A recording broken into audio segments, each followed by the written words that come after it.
जय सिया राम दोस्तों। तो आज हम बात करने वाले हैं वैशाख मास के बारे में कि वैशाख मास की शुरुआत कब से हो रही है और ये कब तक रहने वाला है।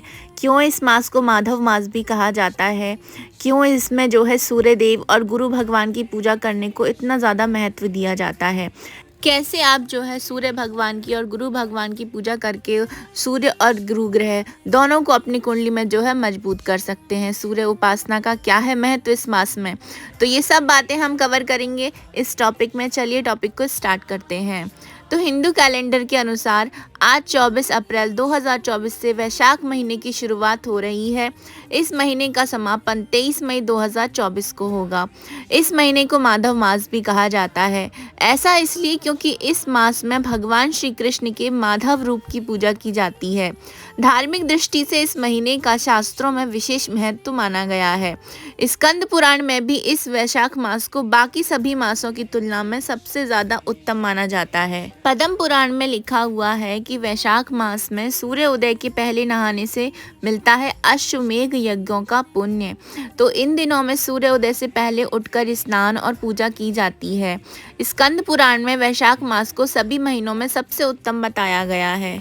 पुराणों में कहा गया है कि जो व्यक्ति इस महीने में सूर्य उदय से पहले स्नान करता है और व्रत रखता है वो कभी भी दरिद्र नहीं होता है। उस पर भगवान की कृपा हमेशा बनी रहती है और उसे सभी दुखों से मुक्ति भी मिलती है, क्योंकि इस महीने के देवता भगवान विष्णु ही हैं। वैशाख महीने में जल का दान विशेष महत्व रखता है। पुराणों में यहाँ तक भी कहा गया है कि वैशाख के समान कोई मास नहीं, सतयुग के समान कोई युग नहीं, वेद के समान कोई शास्त्र नहीं और गंगा जी के समान कोई तीर्थ नहीं है। स्कंद पुराण के अनुसार महिरथ नाम के राजा ने केवल वैशाख स्नान से ही वैकुंठ धाम प्राप्त किया था। हम सभी जानते हैं कि वैकुंठ धाम को प्राप्त करना कितनी बड़ी बात होती है, मतलब कि आपको मुक्त हो जाना कहते हैं। तो सोचिए आप अगर वैशाख स्नान ही कर लेते हैं तो भी आपको वैकुंठ धाम की प्राप्ति हो जाती है। तो इतनी महिमा है इस महीने की। इस महीने में सूर्योदय से पहले किसी तीर्थ स्थान, सरोवर, नदी या कुएं पर जाकर या घर पर ही नहाना चाहिए। घर में नहाते समय पवित्र नदियों का नाम जपना चाहिए। नहाने के बाद सूर्योदय के समय आपको सूर्य देव को अर्घ्य भी देना चाहिए। ऐसा मैं हमेशा अपने वीडियो में बताती हूँ कि यदि आप किसी नदी या सरोवर या गंगा नदी में ना जा पाएँ तो आप घर में ही जो है गंगा जल डालकर स्नान कीजिए। लेकिन वैशाख मास में ऐसा भी करने की कोई ज़रूरत नहीं होती है। आप नॉर्मल पानी से भी नहा सकते हैं, क्योंकि ऐसा कहा जाता है कि वैशाख मास में जो है जो देवी देवता होते हैं वो जल में ही निवास करते हैं आपके। तो इसलिए आपको गंगा जल डाल करके नहाने की भी ज़रूरत नहीं है। आप ऐसे ही स्नान लेंगे तो भी आपको उतना फल आपको मिल जाता है। तो चलिए अब जानते हैं कि वैशाख महीने में क्या करना चाहिए। वैशाख मास में जो है जल का दान विशेष महत्व होता है। यदि संभव हो तो इन दिनों जो है प्याऊ लगवाएं या किसी प्याऊ में मटके का दान करें। किसी ज़रूरतमंद व्यक्ति को पंखा, खरबूजा, अन्य फल, अन्न आदि का दान ज़रूर करना चाहिए।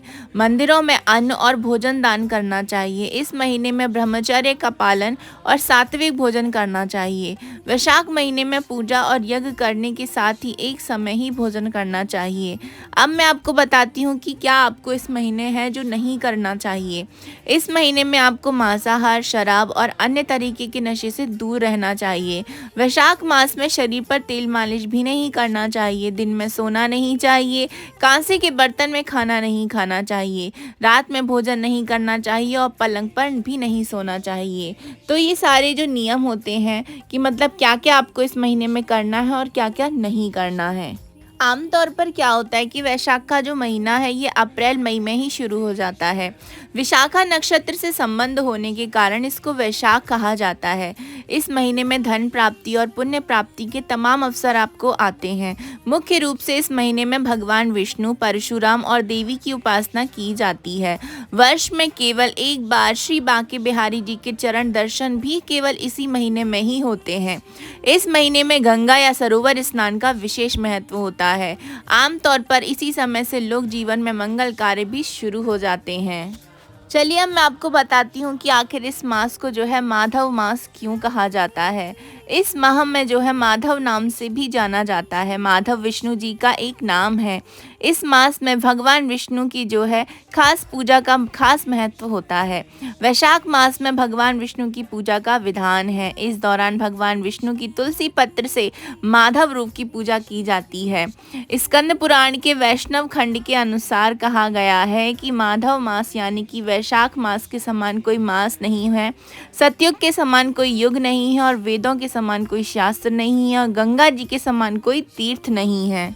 तो इस मास के दौरान आपको ओम माधवाय नमः मंत्र का नित्य ही कम से कम 11 बार जाप जरूर से करना चाहिए। भगवान विष्णु के केशव, हरि, गोविंद, त्रिविक्रम, पद्मनाभ, मधुसूदन, अच्युत और ऋषिकेश नाम का भी ध्यान करना चाहिए। विष्णु जी को पंचामृत का भोग लगाएं और पंचामृत में तुलसी पत्र डालना ना भूलें। साथ ही उन्हें सफ़ेद या पीले फूल अर्पित करना चाहिए। इसके से जो है आपके करियर में, नौकरी में, व्यापार में तरक्की होती है। इससे जीवन में कोई भी संकट नहीं आता है और दाम्पत्य जीवन भी आपका सुखमय व्यतीत होता है। इस दिन पर जो है आपको नदी, जलाशय या कुंड आदि में स्नान करना है। सूर्य देव को अर्घ्य देकर बहते हुए जल में तिल प्रवाहित करें। इसी के साथ प्याऊ लगवाएं या लोगों को जल पिलाएं। इस महीने में शिव मंदिर में पानी से भरी मटकी दान करना चाहिए। इस महीने में पशु पक्षियों को भी जल पिलाने की व्यवस्था करना चाहिए, जिससे बहुत पुण्य आपको जो है मिलता है। वैशाख मास में सिर्फ जल का दान करने से सब तीर्थों के दर्शन का पुण्य प्राप्त हो जाता है। जो व्यक्ति प्यासों को शीतल जल पिलाता है उसे 10,000 राजसूय यज्ञों का फल प्राप्त होता है। जो प्याऊ लगाता है वह विष्णु लोक में प्रतिष्ठित होता है। शास्त्रों के अनुसार इस मास में जो है प्याऊ लगाना, छायादार वृक्ष की रक्षा करना, पशु पक्षियों के खान पान की व्यवस्था करना, राहगीरों को जल पिलाना जैसे पुण्य कार्य मनुष्य के जीवन को समृद्धि के रास्ते पर ले जाते हैं। वैशाख मास में जो है प्यासे को पानी पिलाने से जो है ब्रह्मा, विष्णु और शिव प्रसन्न होते हैं। ऐसा करने से कुंडली में गुरु और सूर्य ग्रह भी मजबूत होते हैं और घर में सुख समृद्धि आती है। मान्यताओं के अनुसार वैशाख महीने में सूर्य उदय से पहले स्नान कर विधिवत भगवान विष्णु की पूजा कर उनकी कृपा प्राप्त की जाती है। इस महीने में जल, कपड़े, सत्तू, हवा के लिए पंखे, फलदान समेत उस वस्तुओं का दान करना अच्छा होता है जो गर्मी से बचाव करते हैं। बता दें कि इस मास में जो है अधिक से अधिक धार्मिक कार्य करना चाहिए। जितना संभव हो सके ज़रूरतमंदों की मदद भी करना चाहिए। सूर्योदय से पहले जागकर आपको स्नान कर लेना है। इसके बाद आपको अपने इष्ट देव का ध्यान कर उन्हें स्नान कराएं। साथ ही साथ उन्हें नए वस्त्र पहनाकर उनका श्रृंगार करें। इतना करने के बाद उनके सामने आपको धूप दीप जलाकर आरती करना है और उनको भोग लगाना है। धर्म ग्रंथों में कहा गया है कि वैशाख महीने में सूर्योदय से पूर्व उठना चाहिए। स्नान आदि नित्य कर्म करके उगते सूर्य को जो है जल अर्पित करना चाहिए। इससे सूर्य उपासक की उम्र बढ़ती है, हर तरीके की परेशानियां दूर होती हैं। हिंदू धर्म ग्रंथों में वर्णित है कि उगते हुए सूर्य को अर्घ्य देने से आंखों की रोशनी भी बढ़ती है, मन शांत रहता है और आलस्य भी खत्म हो जाता है। धर्म शास्त्रों के अनुसार वैशाख महीने में सूर्य देव जो हैं वो मेष राशि यानी कि उच्च राशि में रहते हैं। सूर्य की इस स्थिति में पूजा करने से बीमारियों से छुटकारा मिलता है और हर तरीके की परेशानियां जो होती हैं वो दूर होने लग जाती हैं। वैशाख मास में रोज सूर्य उदय से पहले उठकर स्नान करने और सूर्य को अर्घ्य देने से जाने अनजाने में किए गए पाप भी खत्म हो जाते हैं। यदि कोई हर रोज यह काम ना कर सके तो उसे हर रविवार के दिन सूर्य उदय से पहले उठकर नित्य क्रम से निवृत्त होकर स्नान करके सूर्य उदय के समय सूर्य को जल तो अवश्य ही चढ़ाना चाहिए। मान्यता है कि ऐसा करने से भी उतना ही पुण्य फल मिलता है जितना कि हर रोज करने से मिलता है। भविष्य पुराण में बताया गया है कि तांबे के लोटे में जल, अक्षत, लाल पुष्प डालकर अर्घ्य देना चाहिए सूर्य देव को। अर्घ्य देते समय आपको एक मंत्र जाप करना है। वो मंत्र है ओम सूर्याय नमः मंत्र का जाप करें। आप आदित्य हृदय स्तोत्र का पाठ भी कर सकते हैं। अर्घ्य के समय मंत्र जाप करते हुए ये कामना करें कि भगवान सूर्य हमें अच्छी सेहत, शक्ति और बुद्धि प्रदान करें। इसके बाद भगवान सूर्य नारायण को धूप और दीप का दर्शन करवाएं। वैशाख महीने में सूर्य से संबंधित चीजें जैसे तांबे के बर्तन, लाल कपड़े, गेहूं, गुड़ या लाल चंदन का दान भी आपको जरूर करना चाहिए। रविवार के दिन आपको जो है बिना नमक का खाना ही खाना चाहिए। दोपहर में जल दान ज़रूर करें, यानी किसी मटके में पानी भरकर दान ज़रूर करना चाहिए। इस दिन ज़रूरतमंद लोगों को खाना खिलाने और पानी पिलाने पर स्वर्ण दान से भी ज़्यादा पुण्य मिलता है। आइए अब जानते हैं कि इस महीने में आपको गुड लक लेने के लिए क्या क्या काम करने चाहिए, यानी कि अच्छे भाग्य के लिए आप क्या कर सकते हैं। वैशाख मास के मध्य में सूर्य मेष व चंद्रमा वृषभ राशि में स्थित होकर उच्च के होने से यह श्रेष्ठ समय माना जाता है। चंद्रमा व सूर्य प्रधान ग्रहों की उच्च स्थिति होने से सभी स्थितियां अनुकूल हो जाती हैं कुंडली के अंदर, तो इसके कारण वार, नक्षत्र, योग, करण आदि का दोष नहीं लगता है। इस मास में विशेष शिव पूजन, व्रत व उपाय से सभी कामों में जीत मिलती है और कठिन और असाध्य रोगों का नाश होता है। पारिवारिक संबंध सुदृढ़ होते हैं। तो आपको करना क्या है कि प्रातः काल में आपको जो है शिवालय जाकर सर्वप्रथम शिवलिंग का जलाभिषेक करके उसका दशोपचार पूजन करना है। केसर मिले, गौ घृत का दीप करें, चंदन से धूप करें, बिल्व पत्र और लाल रंग के फूल चढ़ाएं, चंदन से तिलक करें, दूध शहद चढ़ावें व मावे की मिठाई का भोग लगाएं तथा एक माला इस विशिष्ट मंत्र की जरूर से जपें। पूजन के बाद भोग कन्या को खिलाएं। तो वो मंत्र है ओम महाकालेश्वराय नमः। इसका आपको एक माला जाप जरूर से करना है। चलिए अब मैं आपको बताती हूँ कुछ खास उपाय इस महीने के। तो रोगों के नाश हेतु आपको शिवलिंग पर दही शक्कर का घोल चढ़ाना है। अगर आप चाहते हैं कि आपके पारिवारिक संबंध अच्छे हों तो आपको मौली से शंकर पार्वती का गठबंधन कराना चाहिए। ऐसा भी कहा जाता है इससे दाम्पत्य सुख जो है आपको बहुत अच्छे से मिल जाता है, या कोई परेशानी चल रही हो तो वो नहीं आती है। सर्व कार्यों में जीत हेतु शिवलिंग पर चढ़ी लौकी किसी गाय को खिला देना चाहिए। इस महीने में दान का अन्य महीनों से अधिक महत्व होता है, तो मान्यता के अनुसार जो व्यक्ति वैशाख मास में दिल खोलकर दान करता है वो कभी भी गरीब नहीं होता है। इस महीने में जो है ग्रीष्म ऋतु तीव्र होने लगती है, इसीलिए संचारी बीमारियां भी बढ़ जाती हैं। एक महीने तक जितना हो सके जल का सेवन करें।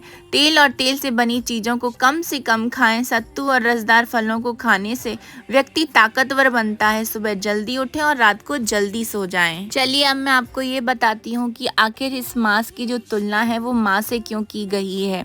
चलिए जानते हैं। धर्म ग्रंथों में वैशाख मास को अत्यंत पवित्र और पुण्यदायी बताया गया है एवं देव आराधना, दान पुण्य के लिए यह श्रेष्ठ मास होता है।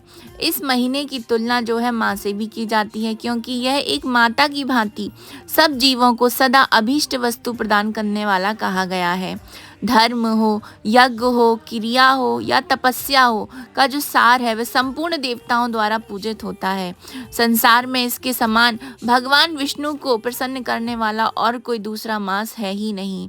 वैशाख के महीने में सब तीर्थ आदि देवता तीर्थ के अतिरिक्त यानी कि बाहर के जल में भी सदैव स्थित रहते हैं एवं भगवान विष्णु की आज्ञा से मनुष्यों का कल्याण करने के लिए वे सूर्योदय से लेकर 6 दंड की भीतर तक वहां मौजूद रहते हैं। शास्त्रों के अनुसार इस मास में प्याऊ लगवाना, छायादार वृक्ष की रक्षा करना, पशु पक्षियों के खान पान की व्यवस्था करना, राहगीरों को जल पिलाना जैसे सत्कर्म जो है मनुष्य के जीवन को समृद्धि के पथ पर ले जाते हैं। भगवान श्री हरि विष्णु के प्रिय मास यानी कि वैशाख मास में अलग अलग वस्तुओं के दान से अलग अलग फल का जो है प्राप्त होना शास्त्रों में बताया गया है। जो सबसे पहला दान है वो है जल दान है, जिसको सबसे ज्यादा सर्वश्रेष्ठ कहा गया है इस मास में। वैशाख मास उत्तम महीना है और शेषशायी भगवान विष्णु को हमेशा से प्रिय है। स्कंद पुराण के अनुसार इस माह में जल का दान करना सर्वाधिक महत्वपूर्ण होता है। जो पुण्य सब दानों से मिलता है और जो फल सब तीर्थों के दर्शन से प्राप्त होता है, उसी पुण्य और फल की प्राप्ति वैशाख मास में सिर्फ जल दान करने से ही हो जाती है। यह समस्त दानों से बढ़कर अधिक लाभ पहुंचाने वाला माना जाता है एवं जल के दान से त्रिदेव की कृपा भी मिलती है। जो व्यक्ति महात्माओं, थके या प्यासे व्यक्तियों को स्नेह के साथ शीतल जल पिलाता है उसे उतनी ही मात्रा में 10,000 राजसूय यज्ञों का फल प्राप्त होता है। दूसरा आता है प्याऊ लगवाना। जो वैशाख मास में सड़क पर यात्रियों के लिए प्याऊ लगवाता है वह विष्णु लोक में प्रतिष्ठित होता है। प्याऊ देवताओं, पितरों और ऋषियों, मुनियों सबको अत्यंत प्रिय होता है, जो प्याऊ लगाकर थके हुए यात्रियों की प्यास बुझाने में उनकी सहायता करता है। उस पर ब्रह्मा, विष्णु, शिव सहित समस्त देवतागण प्रसन्न होकर अपना आशीर्वाद प्रदान करते हैं। पंखे का दान करना। धूप और परिश्रम से पीड़ित ब्राह्मणों को जो पंखे से हवा कर शीतलता प्रदान करता है, वह इतने ही मात्र से निष्पाप होकर भगवान का पार्षद हो जाता है। अन्नदान मनुष्यों को शीघ्र ही पुण्य प्रदान करने वाला होता है, इसलिए संसार में अन्न के समान दूसरा कोई दान नहीं है। दोपहर में आए हुए ब्राह्मण मेहमान को या भूखे जीव को यदि कोई भोजन करवाए तो उसको अनंत पुण्य की प्राप्ति होती है। शास्त्र कहते हैं कि जो विष्णु प्रिय वैशाख मास में किसी जरूरतमंद व्यक्ति को पादुका या जूते चप्पल भी दान करता है, वह यमदूतों का तिरस्कार करके भगवान श्री हरि के लोक में जाता है। निद्रा से दुख का नाश होता है, निद्रा से थकावट दूर होती है, इसलिए जो मनुष्य तिनके या खजूर आदि के पत्तों से बनी हुई चटाई को दान करता है, उसके सारे दुखों का नाश हो जाता है और परलोक में उत्तम गति को प्राप्त होता है। जो वैशाख मास में पहनने के लिए कपड़ों का दान करता है, वह इसी जन्म में सब सुखों से संपन्न हो जाता है। इसी प्रकार जो गर्मी के महीने में फल और शरबत का दान करता है, उसके पितर जो होते हैं वो प्रसन्न होकर उसको आशीर्वाद भी प्रदान करते हैं। दही व खांड और चावल दान करने से मनुष्य को पूर्ण आयु और संपूर्ण यज्ञों का फल प्राप्त होता है। इसी प्रकार घी का दान करने वाला मनुष्य अश्वमेघ यज्ञ का फल पाकर विष्णु लोक में आनंद का अनुभव करता है। वैशाख मास में भगवान विष्णु की पूजा जो है पूरे विधि विधान के साथ करना चाहिए। इस दौरान आपको ओम माधवाय नमः मंत्र का जाप करना चाहिए। इस मंत्र का जप करने से व्यक्ति के जीवन में सुख समृद्धि आती है। साथ ही अगर किसी की करियर में समस्या चल रही हो तो इस मंत्र के जाप से समस्याएं भी समाप्त हो जाती हैं। वैशाख मास की जो महिमा का वर्णन है वो एक वीडियो में तो नहीं हो सकता है, क्योंकि इसका महिमा का जो है अनंत वर्णन है। फिर भी मैंने कोशिश की है आप लोगों को छोटी सी इन्फॉर्मेशन देने की। तो आप सबको ये कैसी लगी है कमेंट बॉक्स में ज़रूर से बताइएगा। तो मैं ले रही हूँ आपसे अभी विदा। मिलेंगे हम नेक्स्ट इन्फॉर्मेशन के साथ में। अभी के लिए जय जय सिया राम।